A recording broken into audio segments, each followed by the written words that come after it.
Hey there, what's going on? My name is Paul from High Street Media. I'm a full-time web and graphic designer, and in this video I would like to share my story and how the freelance movement tribe community changed my life.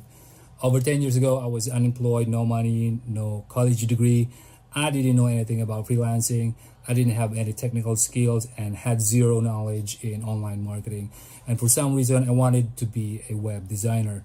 But the problem was I didn't have my own computer and internet connection that time, and I couldn't afford to get one.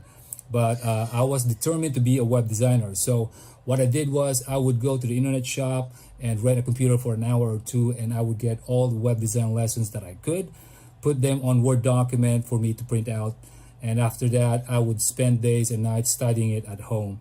I would practice writing codes on paper, and once I'm done, I would go back to the internet shop and spend around 2 to 3 hours transferring my codes on the notepad and create an HTML file and fire it on the browser to see how it looked. And that became my practice routine for several weeks. I really want something so bad.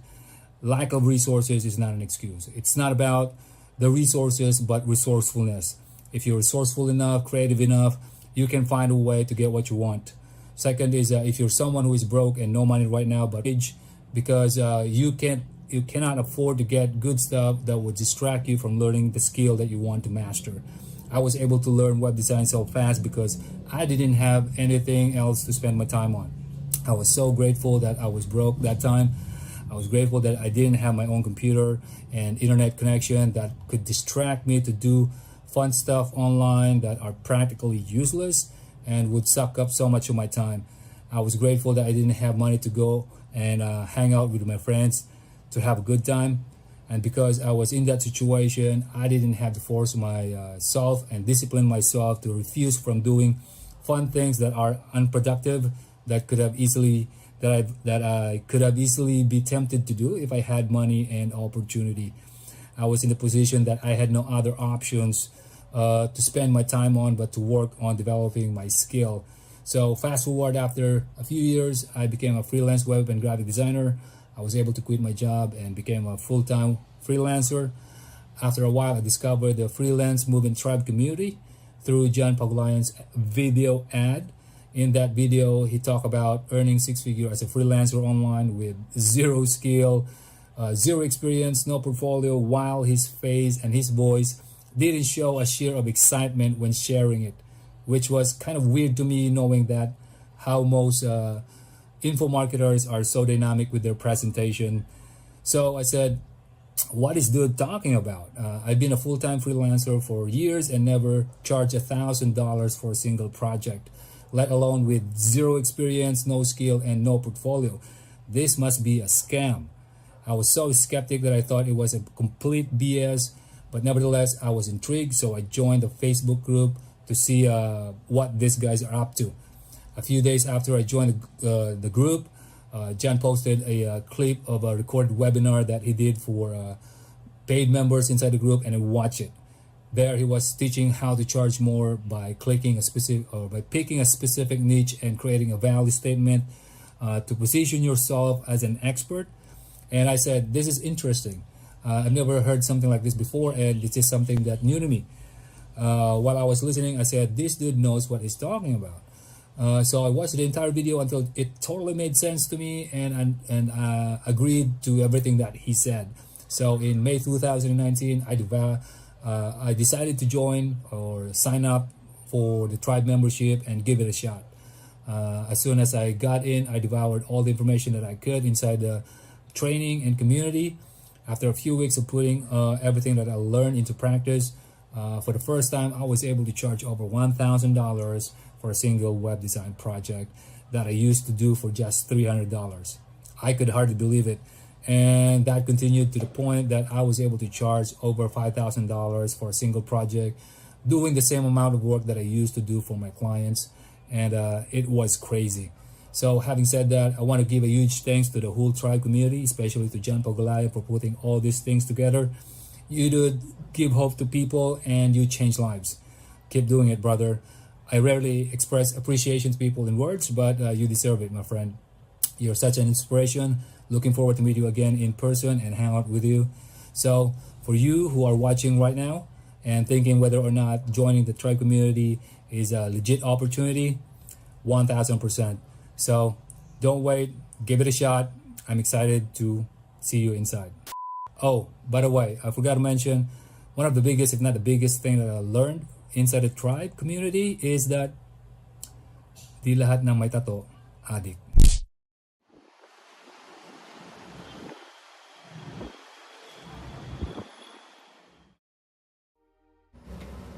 Life before Tribe was okay. I had money to spend, I had a job, and I didn't have anyone to support other than myself. I wasn't really looking for more until I realized I needed to earn more because I wanted to start a new chapter in my life. I was planning to marry my girlfriend, and it goes without saying na kailangan may pang-provide ako when that time comes. A place to call our own, a dream car, and everything in between. This is why I started to look for ways to earn online. This is my story. At first, both my parents were against the idea of online freelancing. Even my girlfriend at that time. I remember having the conversation na sabi nila, freelancing is not a stable thing, which I totally understand kasi it was something new. It wasn't the traditional way of learning and earning, and definitely may resistance even myself. My name is Noe. In 2018, I was a 22-year-old CPA from Cagayan de Oro. I had a job that lined me up to be the next municipal accountant of an LGU. Pero I turned that down and my reasons were simple. I didn't like the idea of working 9 to 5. I had to wait for 3 more years before I get appointed to be the next municipal accountant with a monthly salary of 10,000 pesos, and I was away from home, family, and my girlfriend. I learned about freelancing that you can earn real money online through a friend. And it wasn't intentional pa. I just saw him post a lot of wins in his profile, putting together screenshots of foreign people saying he's killing it and whatnot. That piqued my curiosity, and so I went ahead and sent him a message. And he then introduced me to the page, the Freelance Movement Tribe. I enrolled, and the rest is history. Not only do I earn more than 6 figures per month now, I also have control over my time, and the best thing is, I was able to achieve my short-term goals. I had enough money to renovate the condo that I got a few months in my freelancing journey. I was able to buy a 1.2 carat engagement ring, save up money to spend for a grand wedding with 200 of our friends and loved ones, started a business on the side, and we also bought our dream car. Things I would never have achieved in just 3 years if I settled for a salary of just 10,000 pesos per month. It wasn't always an uphill ride. There were and will be bumps along the road. But if there's one thing that I adopted as a principle in life that JTL taught us inside the tribe, it's that being willing to empty your cup will always yield to a life of abundance beyond you could ever imagine.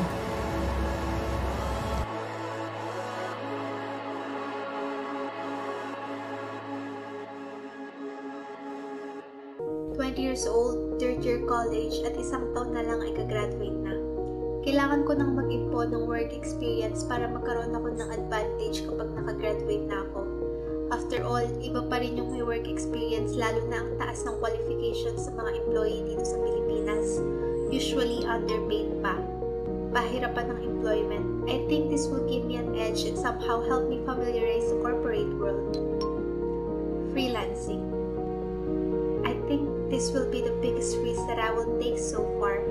Gusto ko subukan ng freelancing gamit ang naipon kong 3,000. Susubukan ko mag-installment para maobliga ko na rin ang sarili kong makahanap agad ng trabaho online. Hindi naging madali ang pinagdaanan ko bilang isang baguhan sa freelance industry. There are a lot of challenges and problems that I encounter along the way. The competition is fierce and nearly impossible to achieve. No leads, no clients, no offers, a lot of rejections, trial and error, walang guide, walang coach na nagtuturo at magmamotivate sa'yo. Wala man lang kasama o komunidad na susuporta sa'yo. And for someone new to this industry, I find everything very exhausting. There are also times that other people won't understand the things that you do. Mukhang busy yun ah. Oo, sinusubukan niya yata yung freelancing ba yun? Ano yun? Ewan ko ba, trabaho daw online, tapos maghahanap ng kliyente sa abroad. Nako, scam lang yan. Daming naluloko dyan. And those that are close to you won't even support you.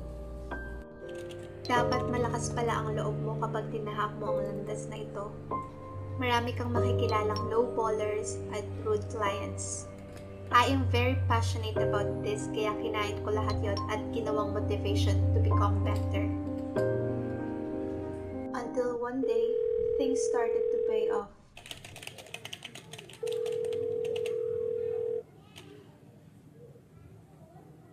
Hello? I receive an endless calls of congratulations from friends and family. Hindi ko napansin na nagbubunga na pala ang lahat. Sige na, tingnan mo na. Panoorin mo na sa TV nyo. Okay. Sige. Wait. I was just so into the process.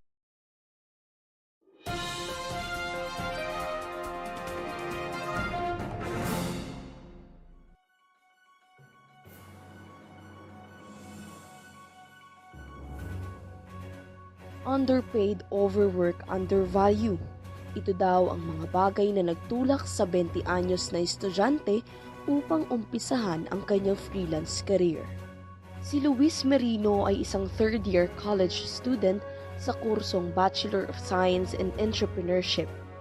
Aniya, natatakot daw siyang graduate ng walang experience dahil sa mataas na ekspektasyon ng mga kumpanya ngayon.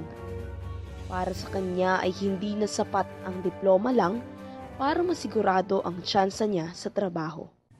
Before I start freelancing, I have so many limiting beliefs and self-doubts. Pero ngayon, I am confident to reject clients and offers that are not aligned to what I want. I no longer live in fear and I surpass that mentality that I'd only get paid based on the hours that I render. Alam ko na yung worth and value na kaya ko i-provide kay client. Inumpisahan niya ang kanyang lakbay ng walang sistema at walang ideya sa mga bagay tulad ng prospecting, connecting, and DC. At dahil dito, nahirapan siyang makahanap ng kliyente online. The first thing that I did wrong was I market myself even before I fully understood the market that I'm trying to dive in. I focus so much on myself na lahat ng proposal and cover letter ko ay tungkol sa akin, which is very wrong. My purpose is to help my clients diagnose their problem and offer them solution. So, it's all about serving them. And kung hindi ko pa malalaman to is siguro hanggang ngayon stuck pa rin ako. So, paano ka natuto? I stumbled upon this online course that I found. There are a lot of good ratings and recommendations from fellow freelancer and I thought to myself, why not give it a shot? So yung naipon ko sa mga project-based work ko na imbes na ipambayad ko sa installment, ay ininvest ko muna sa sarili ko and it's all worth it. Now, I managed to earn 4,000 USD in 4 months, debt-free, and I managed to provide opportunities to my friends and classmates as well.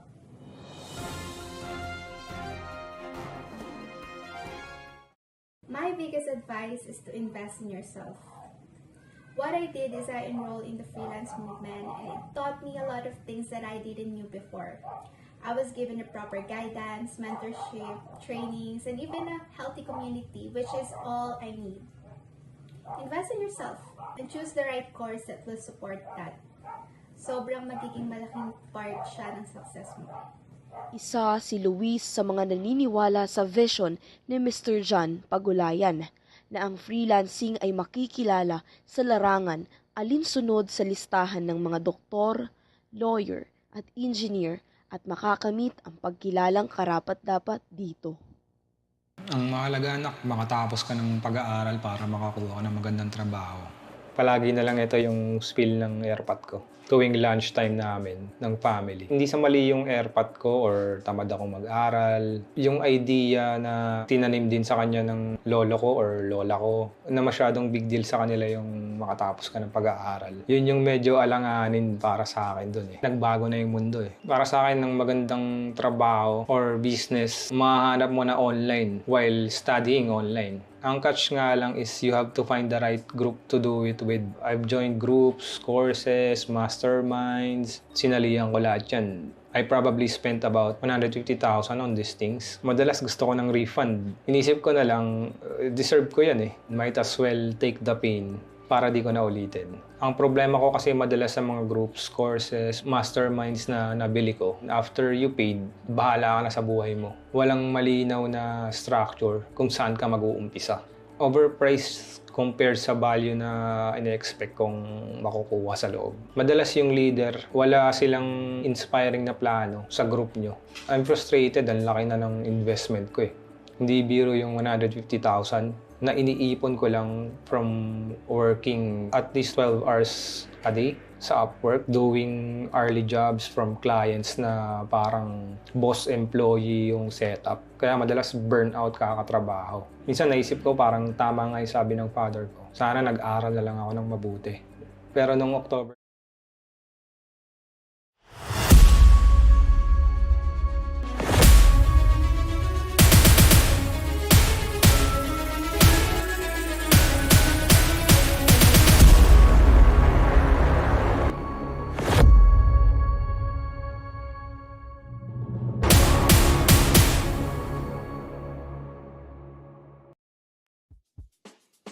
Hello sa inyong lahat. Happy Monday, everybody. Welcome ulit.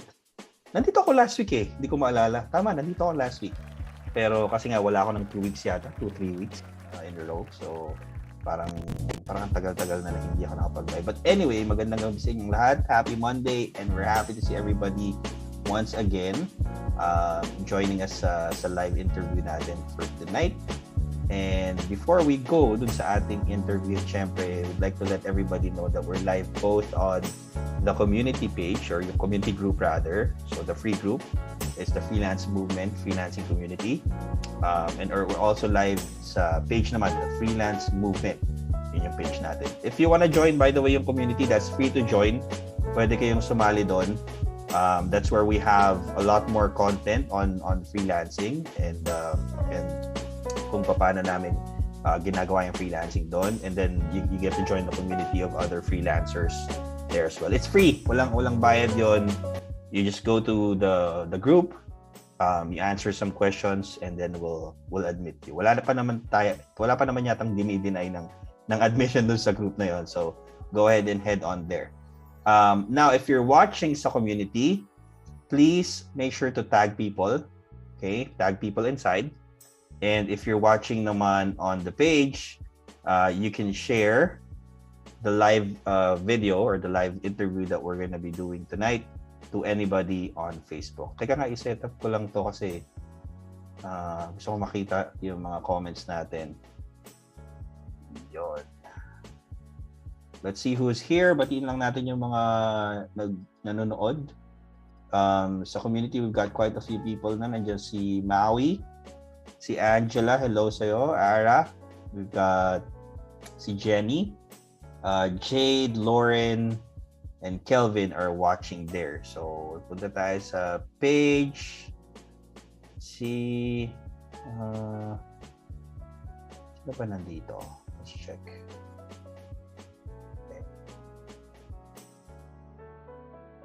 Pero by the way, makalimutan ko lang. So today, sa tagal-tagal ng panahon na lagi may nagtatanong kung kailan mag-open yung tribe, finally, the tribe is open! Yay! So today is the first day na open yung tribe. which means may pinned message tayo dyan, comment dyan sa comment section with the link to join. So, pwede na kayo mag-join. Yung mga nagtatanong ng matagal na here's your chance to be part of the tribe. Again, ang tribe is our flagship program. It's a paid program, of course. That's where we take freelancers, aspiring freelancers, and help them start and grow their own freelance business. So, open na yan. You guys can join, like I said, and you can also share that link to anybody who might be interested. Okay, nire-refresh ko lang yung page natin para makita ko kung sino mga nandito. Of course, we've got our guest for this evening naman, naka-ready na rin siya. So in just a bit, we'll go ahead and welcome her. Oh, okay. Teka, si Direk saying we are down sa community. Let's see.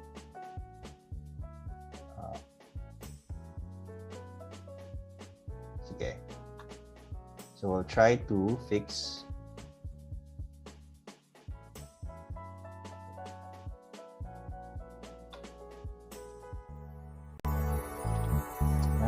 Direk, sorry. Si Direk sinasabi kumanta ako, hindi pwede yun. Maraming mas masisirang buhay pagka ginawa natin yan. So instead, aayusin ko siya. Hang on here. Bigyan nyo lang kami ng a few minutes. Pag minsan talaga ganito.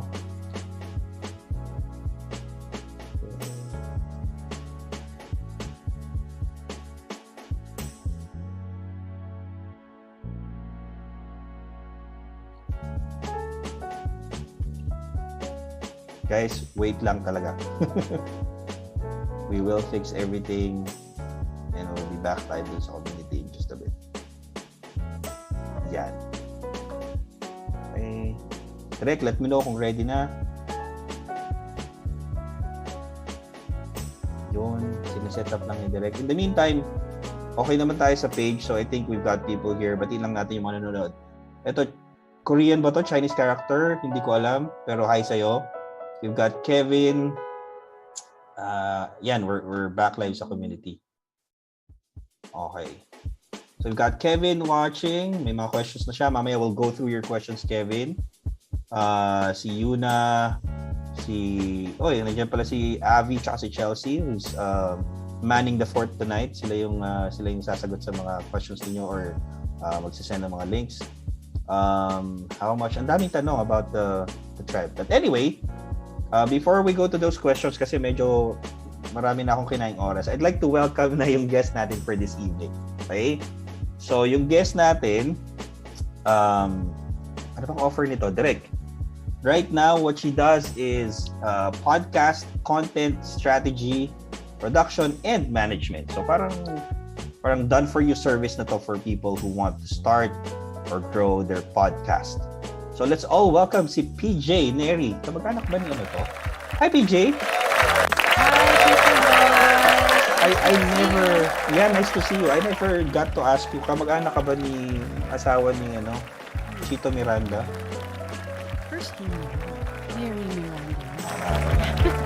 Mukha akong hindi marunong eh. Mary Miranda nga pala siya. Anyway, kamusta ka? It's been a while. Yeah. So, everyone, Tito Ron, Talagang Tito Ron? Parang... Ron na lang. Okay, Ron. Meron kaming parang podcast noon. So, yeah. Meron kaming parang talk show noon. Tawag noon CR Talk. So, yeah. Nice to see you again. So, fact, the reason why I got into this, itong live sa community was because of that little talk show that we had. Parang ang baho kasi, CR Talk. Pero there's a story behind that. Pero we had some really fun times doing that with si Senri, syempre, no? Can't forget si Senri yung kasama natin doon. So, hopefully, nanonood siya ngayon. Yan. Anyway, so welcome and I hope you're ready. May mga konting questions lang tayo sa'yo. Basically, we just want to go through your journey rin as a freelancer. And for those of you who don't know, pero malamang nabasa nyo sa teaser natin, si PJ was on an entirely different career path before freelancing. Parang gano'n naman yata karamihan, no? Ay, yun si Senri, nanonood siya. Hi sa'yo! Hi, Sen! I miss you! Hi, Senri! Yun. So, we'll go through that story. Papakwento ko kay PJ lahat kung bakit siya napadpad sa freelancing and some of the things that she had to go through, ano yung mga naging struggles din niya, etc. So, umpisa natin, PJ, from the start. Give Mhm. us a little background of what you were doing prior to freelancing ba? Wow, that's like way back. But anyway, hi everyone ulit. Batiin ko lang yung mga nanonood now, ha? Nox, Oo. may Pati ganun, pala no? si Coach Gladdy nanonood. Oh. Sabi niya, Hi, CR Coach Talks. Gladdy, mga nasa masterminds na family ko, and sa mga taga-Savage. Hello, hello. Hi, everyone. So yeah, my name is PJ Neri. Actually, yung buong pangalan ko mahaba eh. Princess Jasmine Jewel Chongson Neri. But you can call me PJ. And So, I you am were the... Princess Jasmine before the Disney Princess Jasmine. Yeah. No. Okay. Yes, actually. So yes, I am the founder and CEO of Visionary Media. So what we do is we help coaches, with we help coaches transform more lives through Done for You podcast, production and management. So that's what I do. So what was I doing before freelancing? I was Mm-hmm. actually a flight attendant, an international flight attendant for 10 years. So pag pati local, mga 11 years na in total. Okay. And during that time then, I was also a professional portrait and fashion photographer. So At the same nag-shoot time, shoot ah? din. Yeah, so whenever I'm on my day off, I do model portfolios, I do Mm, magazine shoots, things like that. So, yun talaga yung first love ko, photography talaga. nice. And siya Pero pa rin naman ngayon eh. did you study photography at all or parang Actually, hobby-hobby lang siya? more of mga workshop ganun, reading books. Every time I go on a layover in other countries, ang una kong pinupuntahan talaga after pasyal is bookstores. I will spend Okay. the whole day there, bibili ng mga photography books, ganyan, si uuwi ko. Yun. Mhm. Nice, nice, nice. Mhm. And so 11 years in the aviation industry. Mhm. Pero that's really obviously that's what you took up sa university when you were studying, right? Actually, no. I Oh, took hindi up rin. mass. No. So, I Okay. took up mass communications. At And, so, sala-salabit na, may mm, merong okay tapos naging sige, okay. Pero oo, why did you I'm a end up cocktail. becoming a flight attendant? Kasi Tito Ron, dream ko talagang maging newscaster or maging travel host. So, I was Okay. able to do hosting and traveling, like in theory, like hindi naman in theory, pero parang in essence, I was traveling, but I was also hosting. So I was not a travel host, but I Mhm. was traveling and I was also hosting. So na-fulfill pa rin naman yung dream. So yun. Okay. So ano ba yun? So after college, nag-call center din ako, but Okay. 1 month lang. Tas after nun, nag-flight attendant na ako for Philippine Airlines for a year. And Mhm. then after that, I applied for Emirates Airlines. So doon na ako nagtagal. As in 10 years, I traveled all over the world. So yun. Nice, nice, nice. So yung passion part of your being kumbaga na-fulfill doon. Yeah. So, yun, traveling the world, bringing my Mhm. family with me to other places. Tapos, yun din yung part ko na mahilig kasi ako. I consider myself as a multi-passionate. So, mahilig Mhm. din ako sa art, sa photography. So, na-fulfill din yun. Na-feature din yung work ko in other places, ganyan. Shit. So, ayun. So, yung 10 years na yun, sobrang colorful nung years na yun. Oo. Uy, may mga kino-comment si Gladdy, si Coach Gladdy, pero hindi ko na babasahin. Kasi baka humaba Okay. yung kwento natin diyan. Sige. Pero so since nagagawa mo Mhm. naman pala yung I mean before nagagawa mo yung mga bagay na yun, basically sabi mo nga you were happy doing things that you were passionate about tapos parang okay naman siya. What made you stop those things or doing those things?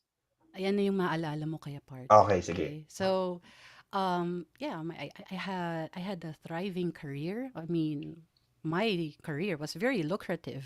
I Mhm. was paid to travel the world. I was able to help, my family. I was able to bring them everywhere. Tapos kami ng brother ko, kasi my brother is also a flight attendant. We were able to buy a house for my mom. Madami talaga siya. Mhm. But siguro ano ba yung parang bakit ako nag-stop? Kasi that's also one question I get all the time. Ba't ka nag-stop Right. mag-fly, di ba? Parang ganda-ganda ng career Oo, mo. most people would that's the dream job kumbaga. Yeah. Mm-hmm. Traveling, Tapos you get to see places. Yun pa. At the same time, you were able to do your hobby or yung passion mo of Yeah. photography. So parang bakit nga hinihinto mo yun, kumbaga? Parang ano 'yan, Tito Ron, para siyang Ron, nasanay lang ako, sorry.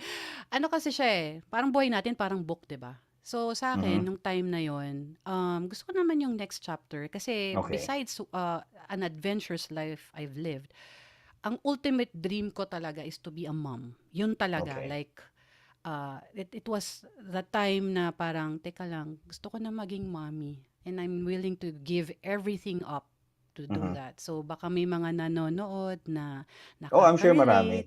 Yeah, I'm sure because marami yan. women now are more career-oriented. There's nothing wrong with that.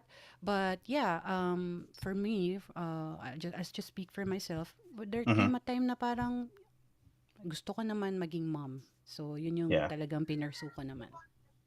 That's super cool.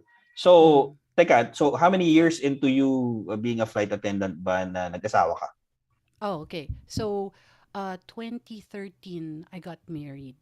And yung sinasabi kong maalala mo kayo part, it was not easy to get pregnant. Mhm. So, akala ko parang, okay, parang get married. You know, the typical parang timeline na when you get married, di ba, you study, you get a career, you save money, you invest, you get married, and then have children. It wasn't easy. I was diagnosed with endometriosis 2009, Mhm. and I was told by 11 doctors that I will never have kids.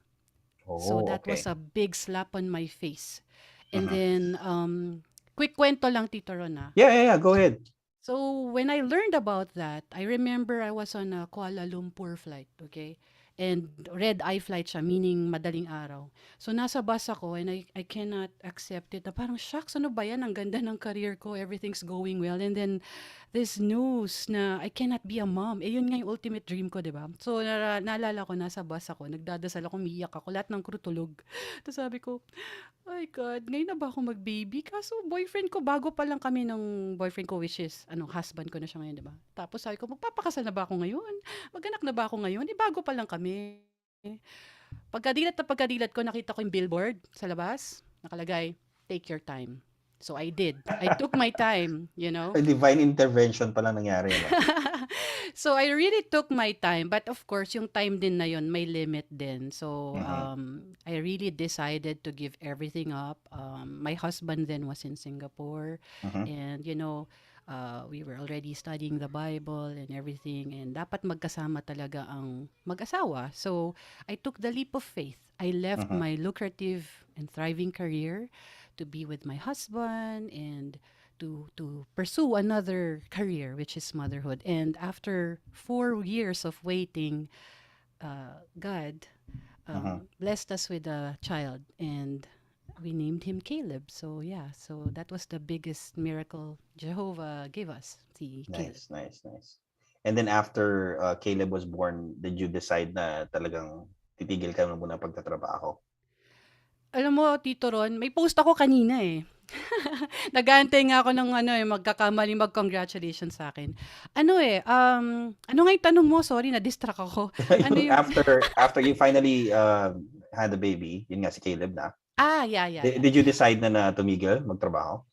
The moment na I resigned, I actually kahit hindi pa ako nagkaka-baby nun, ang picture ko is when I have a child, I will not work in an office. I will be Mhm. with my son or daughter for that matter. Kasi there Right. was one article I read, you cannot hug your child on Skype. And it's, I'm not, parang don't get me wrong, no? Marami din kasi akong nawi-witness na, let's say, flight attendant, kakatapos lang mga anak after, no, after like 3 months or so, lipad na ulit tapos they leave the child sa Mhm. grandparents. I don't have anything against that, but it's just not something that I want to do because I Yeah. want to be hands-on.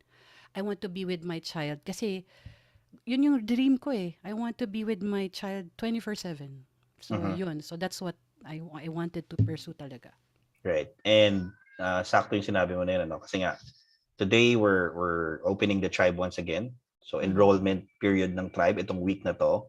And here's an opportunity. Medyo fast forward ko lang tong ano, Go. an opportunity for everybody else who might, baka nakaka-relate kayo sa sinasabi ni PJ. Maybe you have a job that takes you away from your family.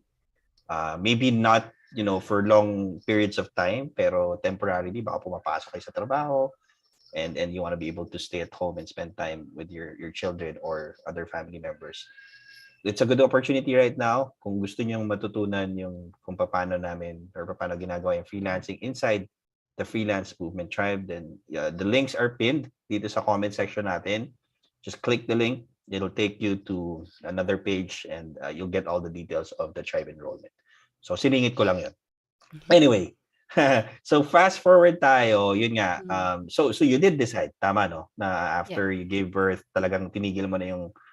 Was it a parang was it a hard decision? I'm assuming it was, pero how hard was it for you deciding na okay, I'm finally gonna hang up the gloves as far as yung pagiging flight attendant and It I'm was just so gonna hard. I can It just was imagine.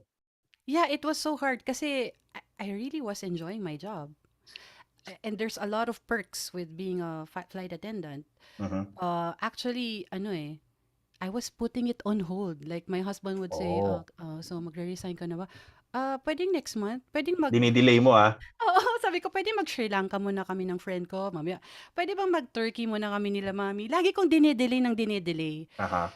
Pero yun nga, parang it was also being very selfish din, di ba? Kasi if you are married, you have to be together. So, then one day, parang I prayed na parang Mhm. sabi ko, give me, I mean like, tell me something na parang magde-decide na ako and I won't look back. So, I Right. remember that day kasi one day, I just decided to go to the doctor. Again, 12th doctor na yata yun. And then he said, lalo lang mas slim pa yung chances ko to get pregnant. Parang 5 to 10%.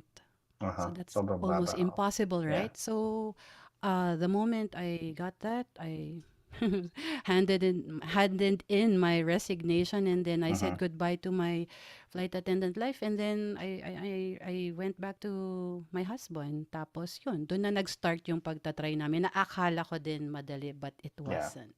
Yeah. Right, right. Well, as heartbreaking those challenges were, syempre eventually you got what you prayed for. Nandiyan na nga si Caleb. Yeah. And so ngayon, we will fast forward even more dun sa freelancing journey mo naman. Mm. Yeah. So, you quit your flight attendant job. May baby na. I'm sure you Mm. were very happy. Magkakasama kayo and all. Pero syempre, there's still pressures that arise from not having yung sa same income that you had before, I'm sure. Mm. 'Di Mm. ba? Syempre may mga pangangailangan and all. Mm. Um, so was that one of the things that kind of pushed you to look for other ways na baka may way pa akong kumita? Mm. Actually, I was also fortunate kasi for my years of flying, ano naman, parang I really set aside, may nag-invest din ako, Mhm. ganyan. And then my husband was also having a good job naman. But, yun nga, Tito Ron, di ba rin kasi yung life sa ibang bansa, iba rin ang life dito sa Philippines, di ba? Right. Magastos talaga dito din, di ba? And so, may mga opportunities, but having a flight attendant job, tapos biglang mag-o-office, parang it's so hard for me to adjust. Okay? So Layo nun ah. parang, oo, sobrang layo nun kasi flight attendant ka. Although, mas confined yung space kasi you're in a tube, di ba? But, Mhm. alam mo yun kasi pag flight attendant ka, iba-iba yung kalipad mo. Iba-iba yung destination, yung time Mhm. zone, di ba? Pag sa office naman, parang medyo natakot ako sa thought na same lang yung space and I have to go there 9 to 5. It scared Right. me. And alam mo yung traffic pag going to work, ganyan. So, yung mga ganon na parang work, parang ayoko. I want to Mm. be with my son. I want to be with him whenever I want. And my parents kasi are deaf and mute. So, and my husband also works.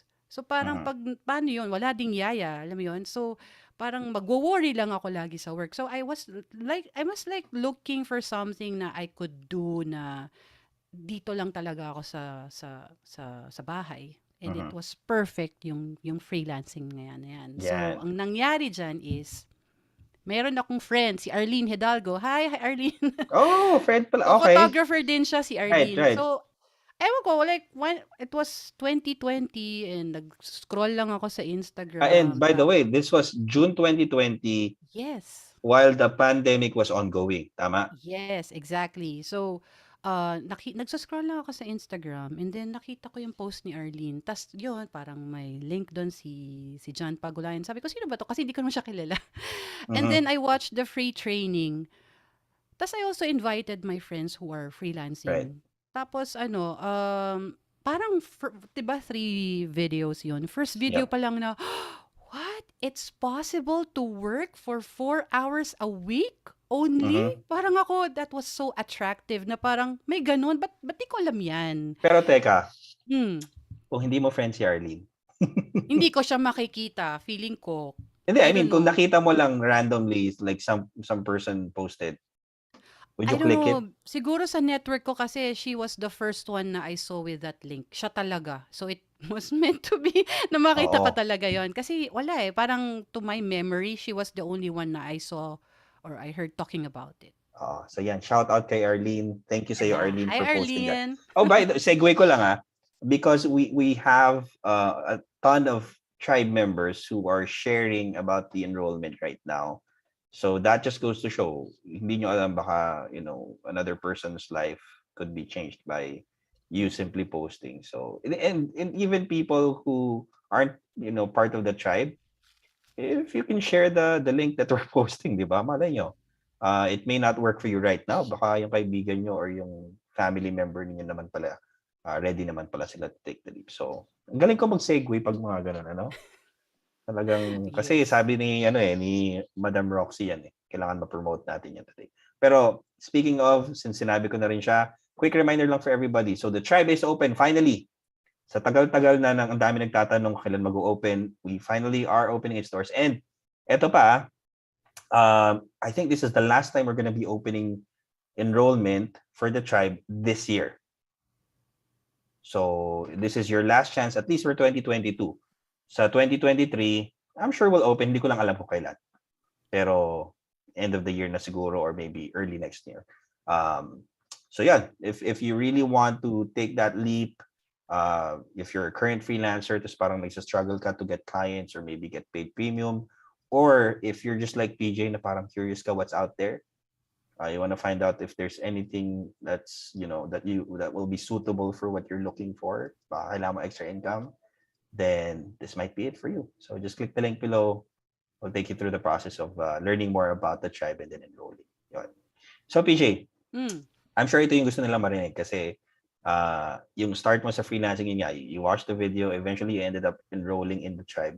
Pero naalala ko yon kasi I think it was the first time I met you.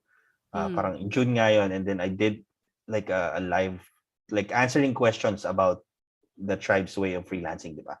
Tapos nandoon ka, ang dami mong tanong eh. Oo, makulit talaga Kaya ako. naalala kita, oo, ang dami mong tanong. Kasi nga sabi mo, laging paulit-ulit mo sinasabi kasi bago sa akin to, wala akong alam.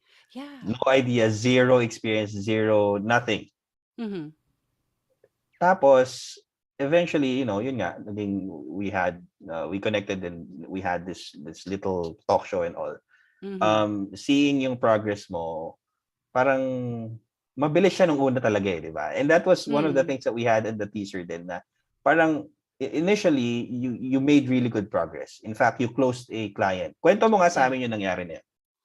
So, ang wala pa ako sa paid community nun. And then, tanong nga ako ng tanong.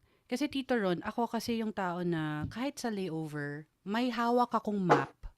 But I will get around the city through asking the locals. Yep. So, ganun pa rin ako. Like, parang gusto ko lang malaman. Alam yon. So, naalala ko yung mga sumasagot sa mga tanong ko noon. Sila Coach Gladys, she helped me so much. Si Coach Julian, si Bo Moldes. Yan yung mga talagang naalala kong they helped me a lot. Lalo na si Coach Gladys, na parang ako na rin, parang, wow, they're so helpful. Parang, sometimes it feels weird na parang, why are they giving me this information? Parang, it feels like, ano ba yung sa TikTok, parang, it Parang feels may illegal to know. Oo, parang Alam may mo catch. yun? Yeah, parang may catch, but parang why are they too nice? Parang why are they helping me? Minsan nasa calls pa kami ni Coach Gladdy. We'll get on a call pag may question ako. They're that accommodating. Mhm. And for whoever's watching, ganun yung normal sa tribe. When you have a question, you just reach out, you call somebody. Kasi ganun yung community, eh. So, wag kayong magugulat pag alam mo yun, parang everyone's so supportive. So, ganun siya. And parang yun nga, ang nangyari is meron na akong prospective client, okay. So, Mhm. hindi pa ako nakakapasok sa tribe, yung ano, yung napanood ko, in-apply ko na agad. So, ano naman, I can say that about myself, ano, being modest lang, pero I feel like I'm an action taker naman. So, when I watched that video, in-apply ko kaagad. And then, when I was trying to, ano mo yun, parang sinabi ko kay Coach Daddy, oh, I have this client, ganyan, ganyan, ganyan. Anyway, ang nangyari, na-close ko yung client na yon Mhm. for $1,600. Okay? So, pakakapasok ko pa lang ng tribe, may win na agad. Tapos Mhm. nakakakilig din kasi yung founder mismo ng tribe, parang shinare niya, tapos andun yung post ko.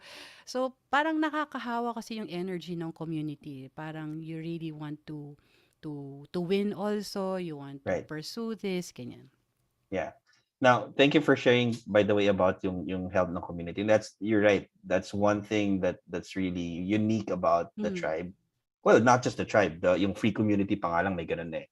Pero I wanted to ask, as far as sabi mo kasi sinunod mo yung mga nabasa mo na or yung nasa video yata na Mhm. na process of getting clients.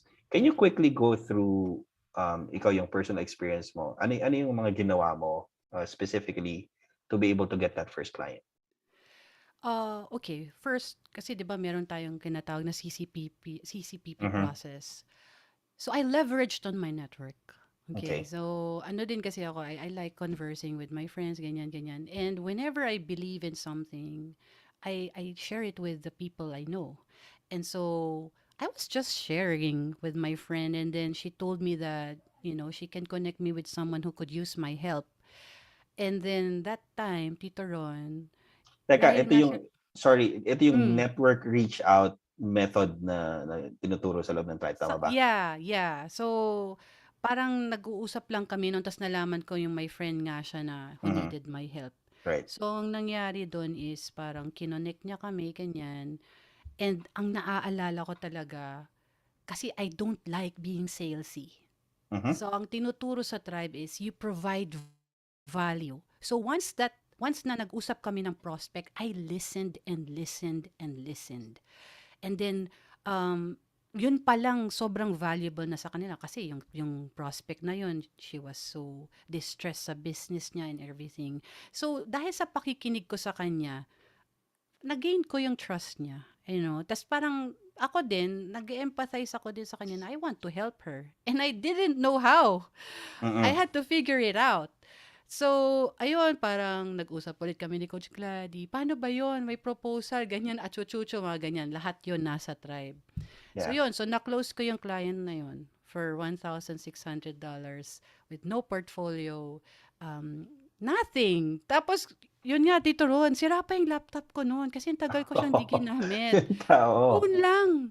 Right. So, I was using my phone to help her the whole time. No laptop kasi it's so frustrating. Ang bagal, ganyan. So, Yep. the whole time phone lang yung gamit ko.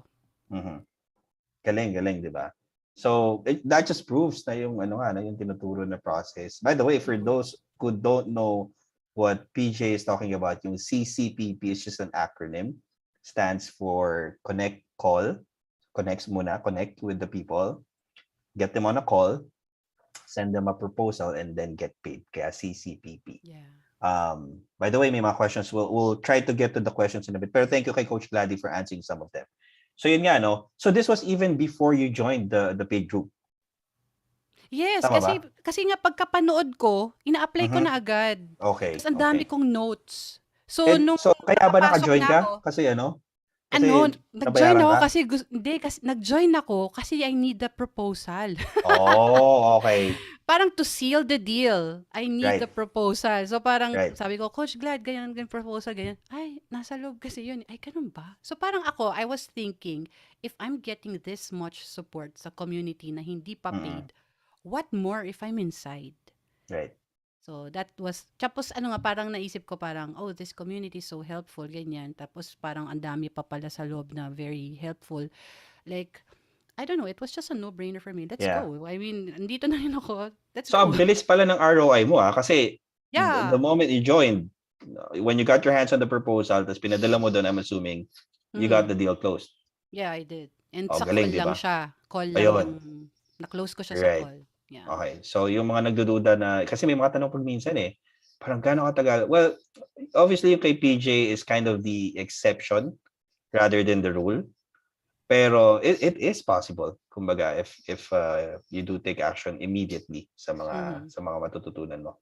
Anyway, so you close that first deal. Pero yung kagaya na sinabi natin kanina, nagkaroon ka rin ng setback Yeah. Sige, So, kwento mo ang yung part bilis, na 'di yun. ba? Ang Oo. bilis, 'di ba? Tapos biglang, "Ink."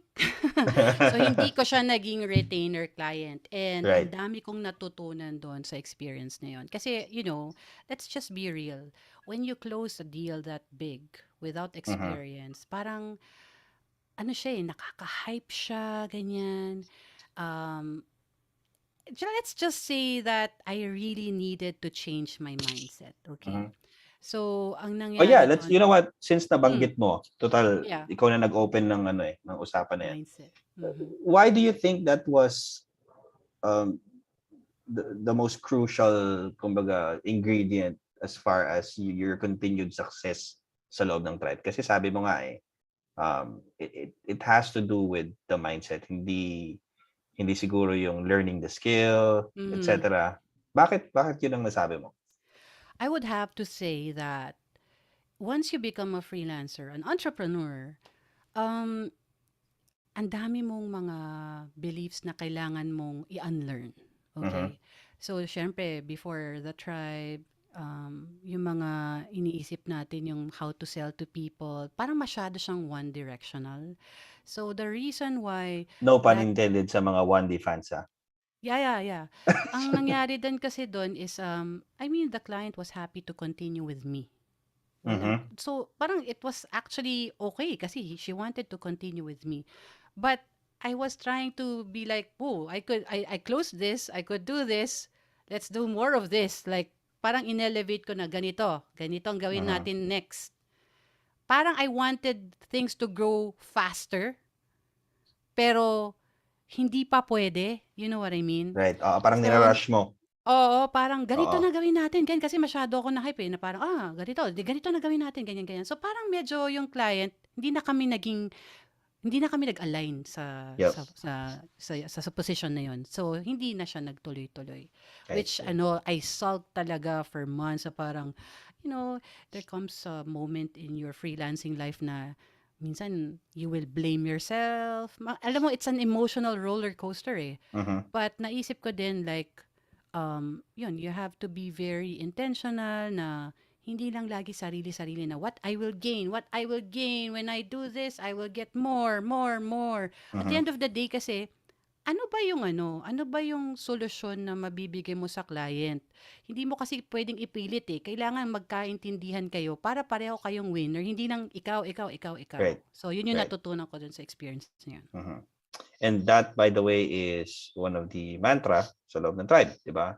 Na parang we always say we come from a place of help rather than a place of need. So I guess that's one of the biggest difference, since nabanggit mo na nga rin yung mindset, kasi most of us, including myself, of course, before joining the tribe, parang ganun tayo. It's always what are we to gain from this, diba, this conversation or this transaction. And oftentimes we become too transactional na parang okay, iniisip ko kaagad babalik sa akin dito.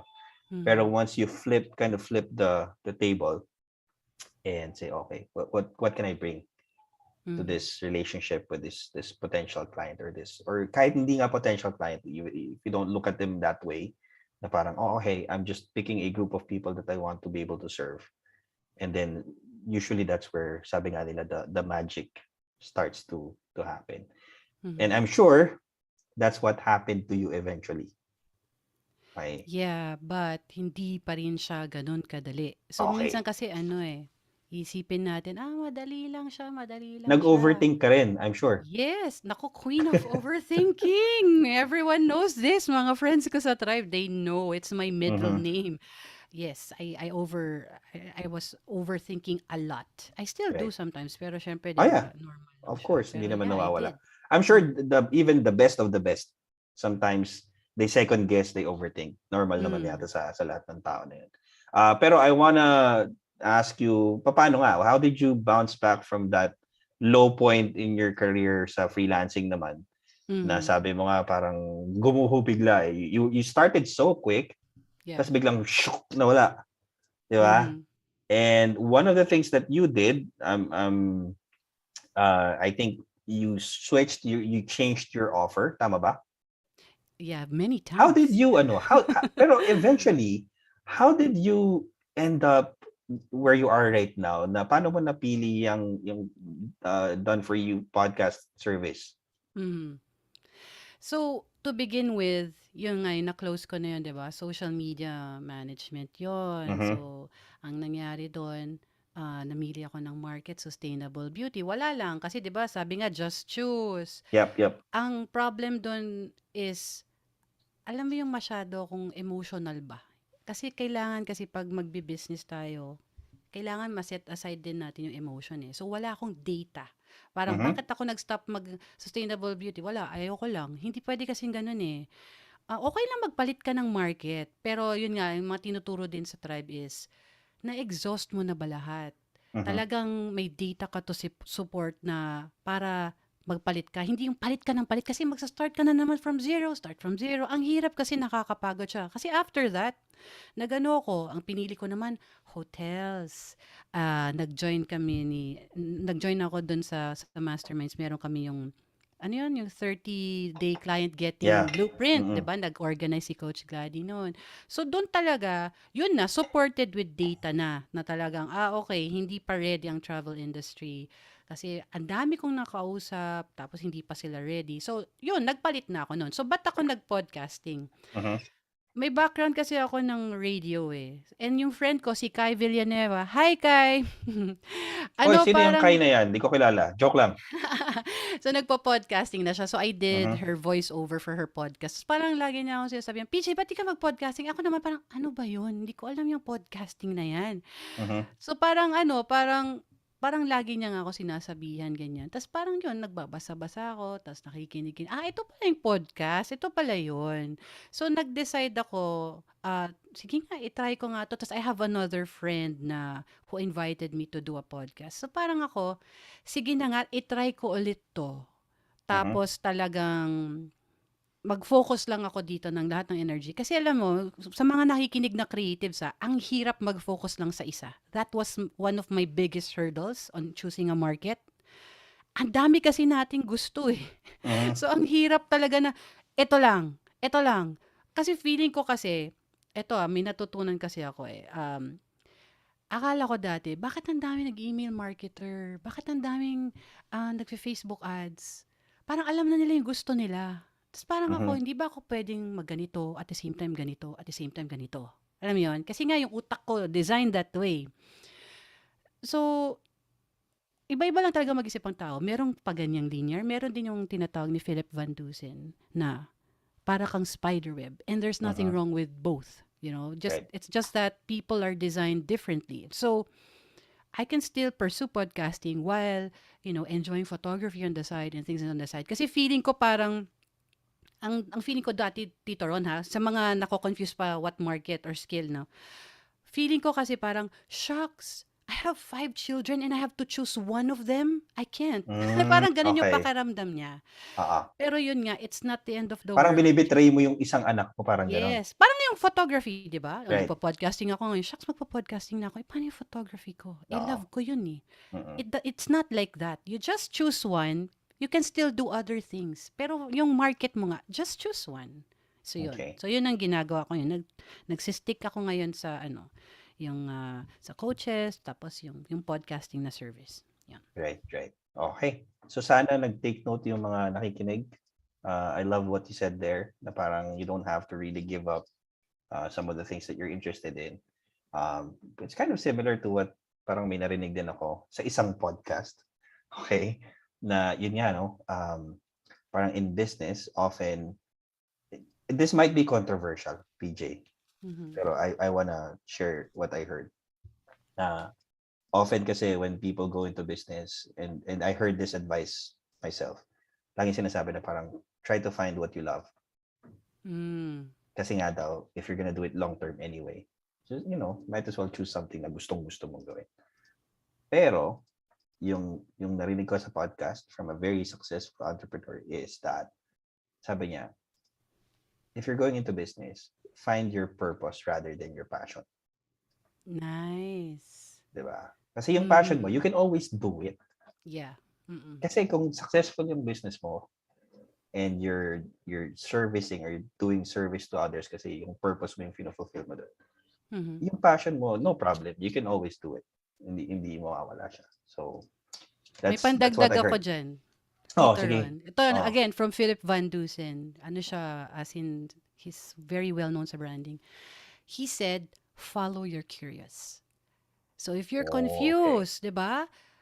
Then pick a market na you're so curious of.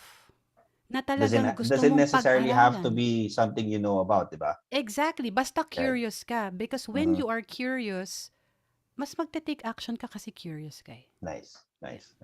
By the way, yung narinig ko na podcast, just for everybody's information, was Mr. Tawag nito, Rich Dad Poor Dad himself, Robert Kiyosaki. Mhm. So that's his advice. Parang sa kanya, going into business, it's always purpose over passion. So anyway, that's just another kind of parang perspective that people can take. Anyway, balik tayo sa kwento mo, na nalayo na tayo. Okay. And then so ngayon, I just want to quickly ask, now that you've chosen that offer, Mhm. by the way, kung naririnig nyo, madalas sa mga interviews, we often talk about people's offers, not their skills. Kasi nga, inside the tribe, what we help freelancers with is coming up with an offer for their chosen market. And yung offer na yan is often composed of different parang aspects or different parts. Skill is just one of them. Isang part lang siya. Kaya nga rin sa tribe, we usually say na kahit wala kang skill, wala kang portfolio, wala kang experience, it'll work for you kasi hindi naman yun ang focus. It's more of, parang nabasa ko yung sinabi kanina ni Coach Gladys sa comment natin, na if you pick a market and then you craft an offer that matches the needs of that market, then it'll work for you. Ganun siya. So anyway, nasingit ko lang yun. So now that you've got this offer, PJ, balita ko, parang ilang clients right now? 5? Tama ba? 5 nang na-close ko. Oh. 5 nang 5 na-close ko. clients. Okay. Okay lang ba tanongin namin, PJ, sa'yo? Kung on average lang, how much do you charge for each of those clients? Average na lang, kahit ballpark figure lang. Ano ba yung sagot ni Charlene Gonzalez? Ah! High tide or low tide? Okay. It's So, very varied kasi, Ron eh. yeah, ano Kasi lang, like iba-iba. ballpark, like average na lang, average. Let's just say na meron akong client na sa podcasting din siya. And Mhm. initially, he was just willing to spend $250. Yeah, okay. And with help din sa For podcast community. management to and all, No, it's just content strategy. Okay? Okay. So he just wants to spend $250 Mhm. for pati management ganyan or whatever. Basta sa content yung problem niya. And thank you Romel. So he really helped me din.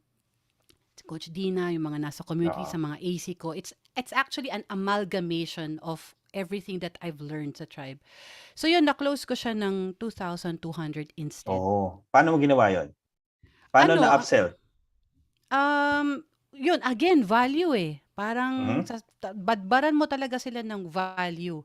Tapos, parang bibigyan mo sila ng overview kasi, like, yung budget nila, ano yung mid na happy ka, at ano yung price na outrageous na Mhm. price na you can give para Right. din dun sa service na yun.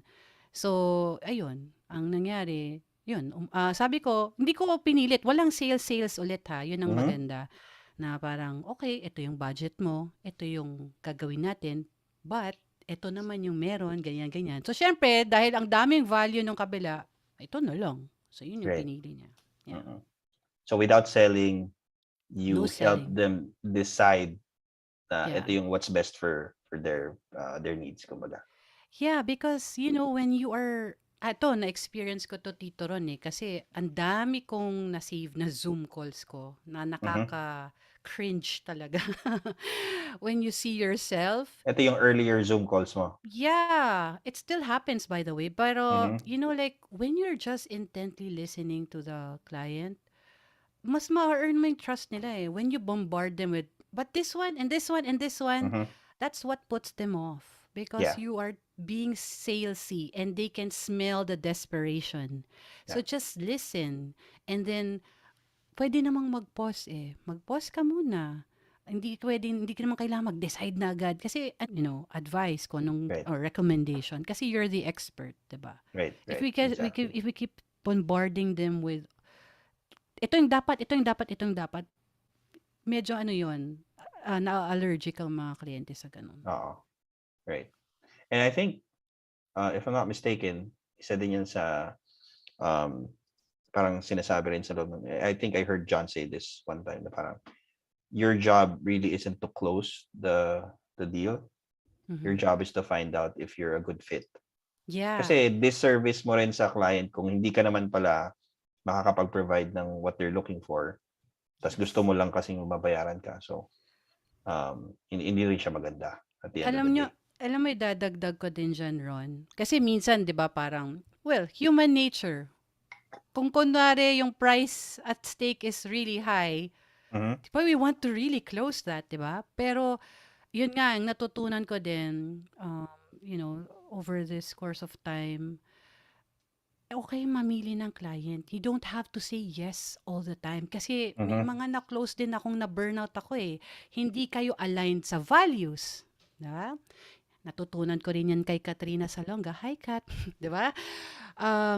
Kailangan aligned kayo ng values eh. Aligned kayo sa goals, aligned kayo sa purpose, lahat eh. Kasi why would you work with a client na hindi kayo aligned ng goals? That would be torture every day. So, okay lang mamili ng clients. Right. Tinuturo sa tribe yung pre-qualifying. So, i-add nyo din yun sa pre-qualifying nyo. Do you want to work with this client? Aligned ba kayo ng values? Hindi lang siya pera all the time or what you Right. can gain from it.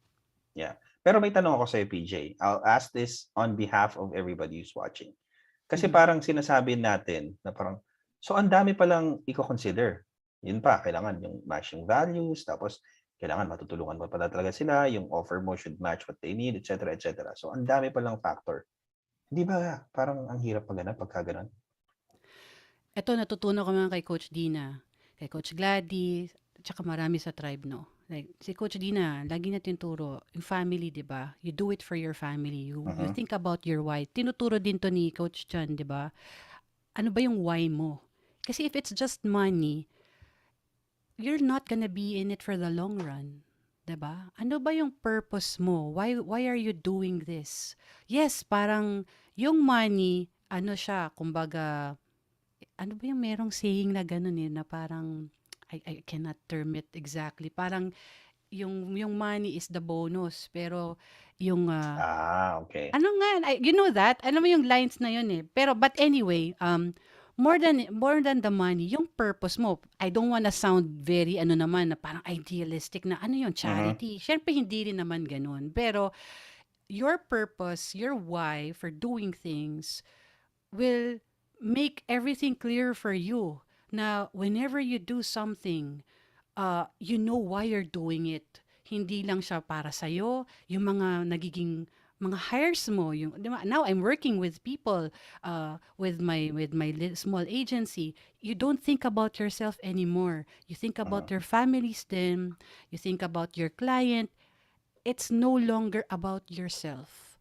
So, mararamdaman yun ng mga people who work with you and people na yung mga clients mo. So, it's not just money. Yun yung Right. money is the bonus. Galing. So, thank you for validating yung sinabi ni Robert Kiyosaki. So it's purpose above everything else, kumbaga.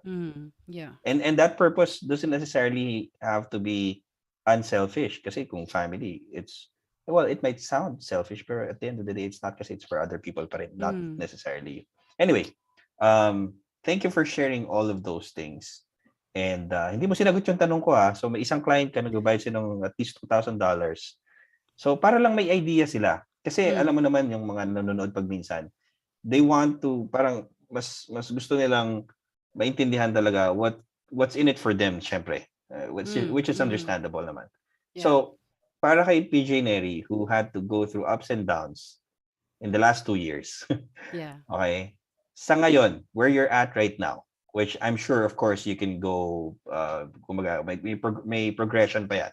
Hindi pa naman nagtatapos yan. But right now lang, give us an idea lang, PJ.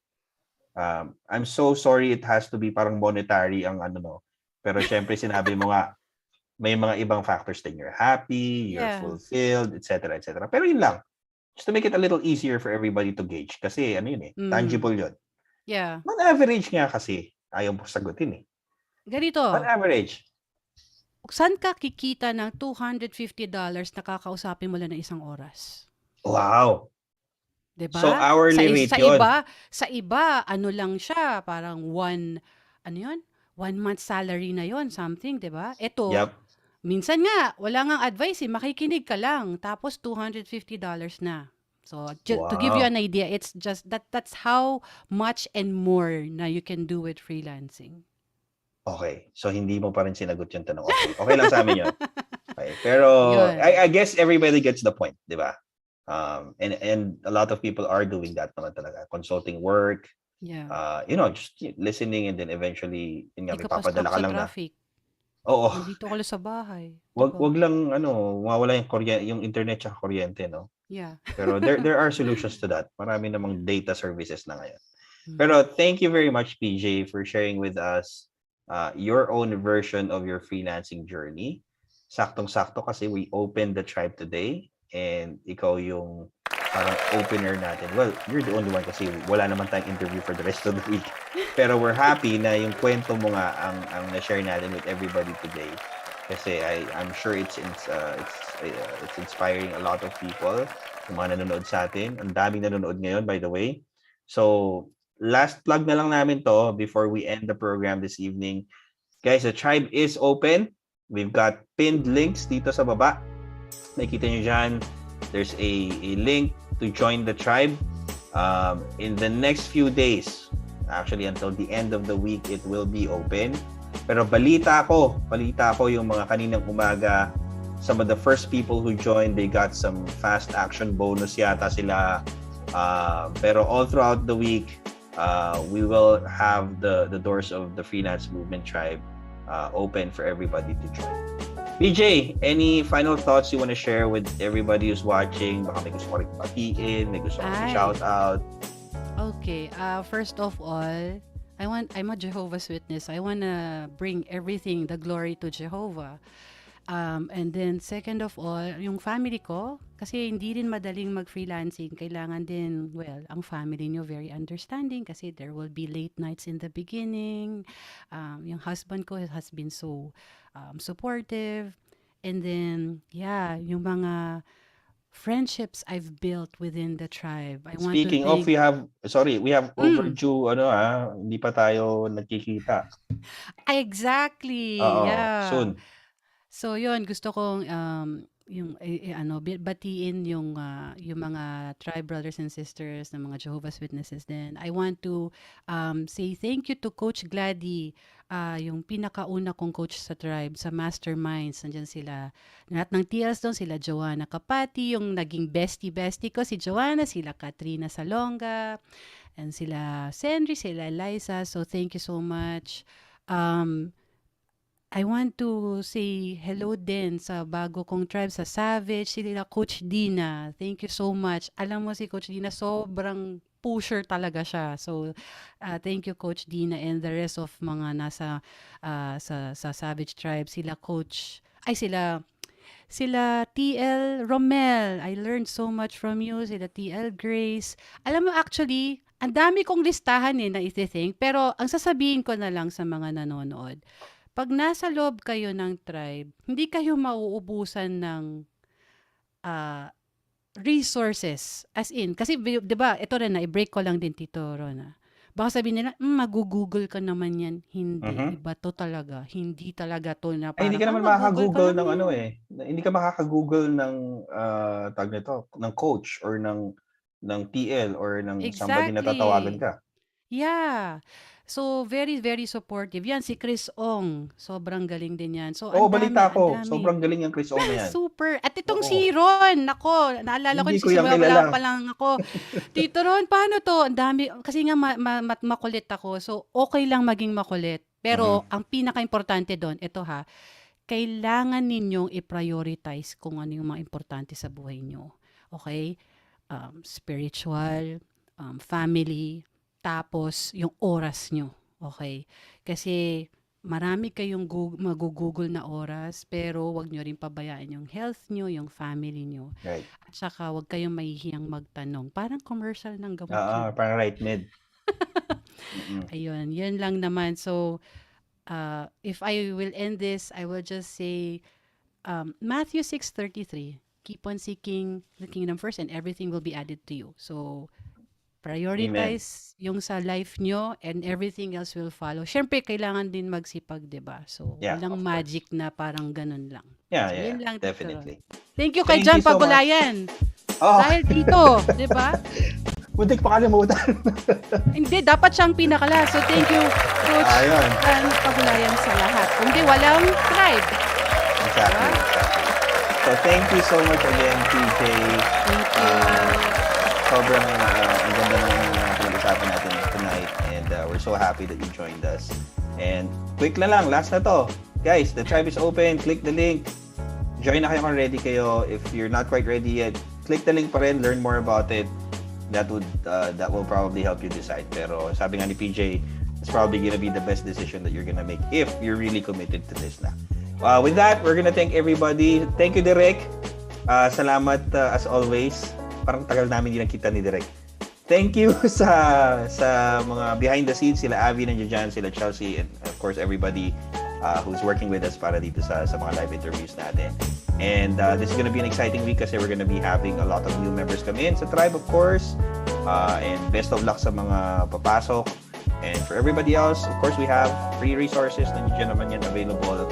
And with that, we'll see you again next week, next Monday ulit for another interview.